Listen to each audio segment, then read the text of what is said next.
Security forces की खैबर पख्तूनख्वा और बलोचिस्तान में फितनाल खवारिज और फितनाल हिंदुस्तान के दहशतगर्दों के खिलाफ कामयाब कार्रवाइयाँ। 11 दहशतगर्द जहन्नुम वासिल। सिक्योरिटी फोर्सेज का बन्नू में फितनाल खवारिज के खिलाफ इंटेलिजेंस बेस्ड ऑपरेशन। 2 दहशतगर्द जहन्नुम वासिल। असलहा और गोला बारूद बरामद। बारूदी मवाद से दहशतगर्दों के ठिकाने को तबाह कर दिया। जनूबी वजीरस्तान के इलाके लद्दा में सिक्योरिटी फोर्सेज के ऑपरेशन में 5 खवारिज हलाक। बलोचिस्तान के जिला खुजार अरसा सिबल में फितनाल हिंदुस्तान के खिलाफ कार्रवाई में 4 दहशतगर्द जहन्नुम वासिल हुए। फितनाल हिंदुस्तान के दहशतगर्दों को क्वाडकॉप्टर की मदद से मौसर अंदाज में निशाना बनाया गया। पिम्स हॉस्पिटल के नर्सरी वार्ड में आतिशज़दगी से जाम बहक 14 नौमौलूद सुपुर्द खाक। नर्सरी में 15 नौमौलूद थे। एक बच्चे को उसकी खाला ने बचाया। आग की जद में आकर बहादुर नामी शहरी के जुड़वा बच्चे भी दम तोड़ गए। इब्तदाई रिपोर्ट के मुताबिक पिम्स नर्सरी वार्ड में गुज़श्ता रोज़ आतिशज़दगी का वाक़या सुबह 6:38 पर पेश आया। तारों में स्पार्क होने से आग लगी और चंद सेकंड्स में शिद्दत इख्तियार कर गई। इंक्यूबेटर पर मौजूद ऑक्सीजन पॉइंट्स के बायस आग ने इंतहाई तेज़ी से शिद्दत इख्तियार की। सुबह 6:39 पर ज़ोरदार धमाका हुआ और छतें गिर गईं। ड्यूटी पर मौजूद 2 डॉक्टर्स और 2 नर्सेज ने फौरी तौर पर रेस्क्यू कार्रवाई शुरू की। अमले ने उसी मंजिल पर वाक़ गायनी वार्ड से 73 ज़ेर इलाज मरीजों को चंद मिनटों में महफूज मकाम पर मुंतकिल किया। आग पर काबू पाने के लिए दस्तयाब तमाम आलात इस्तेमाल किए गए। पिम्स इंतजामिया के मुताबिक तमाम इमरजेंसी रास्ते खुले और फाल थे। वाक़े की मुख्तलिफ फोरम्स पर शफाफ तहकीकात जारी हैं। पिम्स हॉस्पिटल में जाम बहक बच्चों के वालिदैन गम से निढाल। मुझे मेरा बच्चा दो, मैं कहीं नहीं जा रही। जाम बहक नौमौलूद की वालिदा की दुहाई। कहा, इनमें से किसी का एक बच्चा जला होता तो देखती ये कैसे सुकून से बैठते हैं। 2 दिन पहले मेरा ऑपरेशन हुआ है, फिर भी यहाँ बैठी हूँ। एनी शाहिद खातून ने कहा, रेस्क्यू टीम आग लगने के बाद बहुत देर से पहुँची। नर्सरी में हमारे सामने बच्चे जल गए। वाक़े के बाद हम बच्चों को लेकर भागे। वालिदैन का हॉस्पिटल इंतजामिया के खिलाफ कार्रवाई का मुतालबा। कहा, नर्सरी में ना गायनी डॉक्टर मौजूद थी, ना ही कोई दूसरा अमला। NICU का दरवाज़ा भी लॉक था। सानह पिम्स पर वज़ीर-ए-आज़म की ज़ेर सदारत हंगामी इजलास। वज़ीर-ए-आज़म का मुतल्लिका अफसरों पर शदीद बरहमी का इजहार। सख्त तरीन कार्रवाई के अहकामात। वज़ीर-ए-आज़म ने सेक्रेटरी सेहत असलम गौरी को मुअत्तल करते हुए इजलास से जाने का कहा।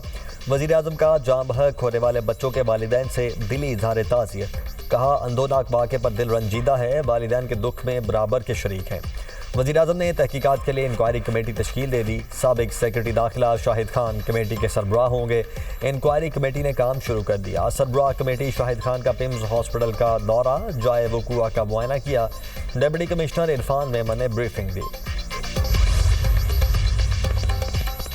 पिम्स हॉस्पिटल से हंगामी तौर पर निकलने का रास्ता बंद रखे जाने का इंकशाफ। अलार्म सिस्टम बर वक्त काम न कर सका। इमरजेंसी गेट भी बंद थे। पिम्स हॉस्पिटल में बरसों से इमरजेंसी फायर ड्रिल भी नहीं करवाई गई। सेफ्टी के फुकदान के बायस ज़ेर इलाज मरीजों को संगीन खतरात लाहक। हंगामी सूरत हाल में मरीजों और अमले की हिफाजत का कोई मजबूत प्लान मौजूद नहीं। वफाकी हुकूमत की जानिब से गुज़श्ता 3 साल के दौरान पिम्स हॉस्पिटल को 22 अरब का बजट दिया गया।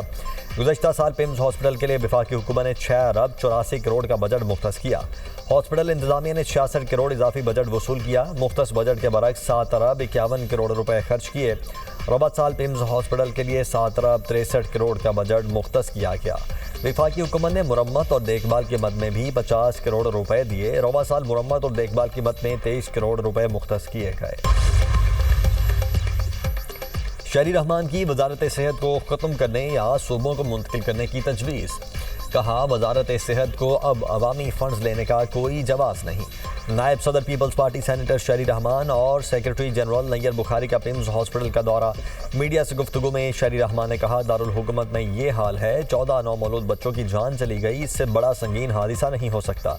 सियासत चमकाने नहीं आए, लेकिन एहतसाब ज़रूरी है। हमारी क़यादत ने भेजा है, हम अवाम की तरफ से सवाल पूछें, ज़िम्मेदारों को बेनकाब करें। ये हादिसा बहुत से सवालात छोड़ गया है। हादिसे के बाद पानी नहीं था, इमरजेंसी गेट बंद थे।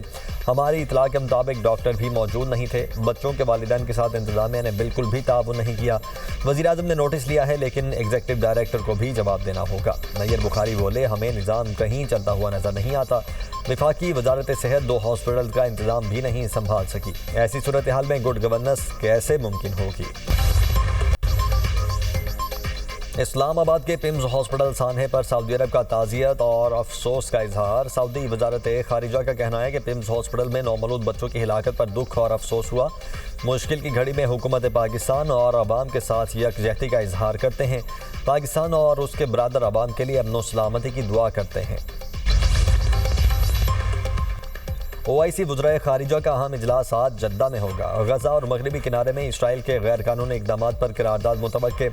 बुध को सीनियर ऑफिशल्स मीटिंग में करारदाद के मुसद्दे को हतमी शक्ल दी गई। पाकिस्तान की नुमाइंदगी मुश्किल बंदूक सैयद फवाद शेर ने की।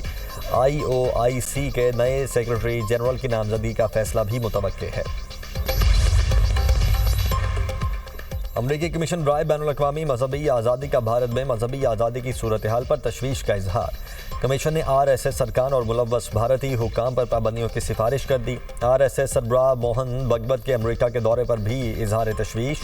कमीशन ने मोदी हुकूमत की बाज़ पॉलिसीज़ को हिंदू कौम परस्त नज़रिए से हम आहंग करार दिया। भारत पर मजहबी आज़ादी की खिलाफ वर्जियों पर जवाबदेह होने पर जोर। अमरीकी कमीशन बराए मजहबी आज़ादी के मुताबिक RSS से वाबस्ता गिरोहों पर अक़लियतों पर हमलों के इल्ज़ामात हैं। भारत में मुसलमानों, मसीहियों, सिखों और दिल्लत कौम को तशद्दुद का सामना है। भारत में मजहबी अक़लियतों के खिलाफ तशद्दुद और इश्तियाल अंगेज़ी में इजाफा हुआ। भारतीय हुकाम मुसलमानों और मसीहियों पर हुजूम के हमले रोकने में नाकाम रहे। भारत के इंसदाद तब्दीली मजहब कवानीन का इस्तेमाल अक़लियतों को निशाना बनाने के लिए होता है। अमरीकी कमीशन की भारत को मजहबी आज़ादी के लिए खुसूसी तशवीश वाले ममालिक की फहरिस्त में डालने की सिफारिश। कमीशन का आसाम में मुसलमानों की शहरियत से मुतल्लिक इक़दामात पर भी तशवीश का इजहार। आज़ाद कश्मीर हुकूमत साजी। वज़ीर-ए-आज़म शहबाज शरीफ की ज़ेरे सदारत अहम इजलास में बड़ा फैसला। वज़ीर-ए-आज़म आज़ाद कश्मीर के लिए बैरिस्टर इफ्तिखार गिलानी का नाम फाइनल। आज़ाद कश्मीर कानून साज असम्बली में वज़ीर-ए-आज़म का इंतखाब जुमे को होगा। वज़ीर-ए-आज़म हाउस में होने वाले इजलास में आज़ाद कश्मीर में हुकूमत साजी के उमूर पर तफसीली मुशावरत। आइंदा की पार्लिमानी हिकमत अमली और हुकूमत साजी के उमूर पर गौर। नई काबीना की तश्कील और हुकूमती तरजीहात पर भी मुशावरत। गुड गवर्नेंस और हुकूमती उमूर बेहतर बनाने के इक़दाम पर तबादला ख्याल। अमरीकी सदर का जल्द ईरान में एक बड़ी फतेह हासिल करने का दावा। मीडिया से गुफ्तगू करते हुए सदर ट्रंप ने कहा कि हमने शुरू ही से ईरान पर मुकम्मल गलबा हासिल कर रखा है। मुझे नहीं लगता कि मुज्तबा खामनाई जाम हक हुए हैं। मुज्तबा खामनाई के बाएं बाजू और टांग में शदीद चोटें आई थीं। अगर उनको कुछ हुआ है तो फिर ये लोग बहुत उम्दा ड्रामा कर रहे हैं। ईरानी हर बार कहते हैं सुप्रीम लीडर से हतमी मंजूरी ली जाएगी। ईरान ने अपने होर्मुज के ओमान कॉरिडोर से जाने वाले भारतीय ऑयल टैंकर को रोक लिया। ईरानी न्यूज़ एजेंसी के मुताबिक भारतीय ऑयल टैंकर अपने होर्मुज के जनूबी हिस्से से निकलने की कोशिश कर रहा था। भारतीय ऑयल टैंकर को पहले वार्निंग दी गई और बाद में उसे रोक लिया गया। 24 घंटों में अपने होर्मुज के जनूबी रास्ते से कोई जहाज नहीं गुजरा है। और पाक इंग्लैंड दूसरा टेस्ट मैच आज 3 बजे लॉर्ड्स में शुरू होगा। बाबर आजम की वापसी एक्शन में नजर आएंगे। कप्तान बाबर आजम का कहना है कि हम पार्टनरशिप बनाते हैं, फिर विकेटें गिर जाती हैं, सेट बैटर भी आउट हो जाते हैं। हमें इन गलतियों से सीखना है। अपनी गलतियों का अंदाज़ा है, सिर्फ रिजवान नहीं, सबको जिम्मेदारी लेना होगी। 3 टेस्ट मैचेस की सीरीज़ में इंग्लिश टीम को 1-0 की बढ़तरी हासिल है।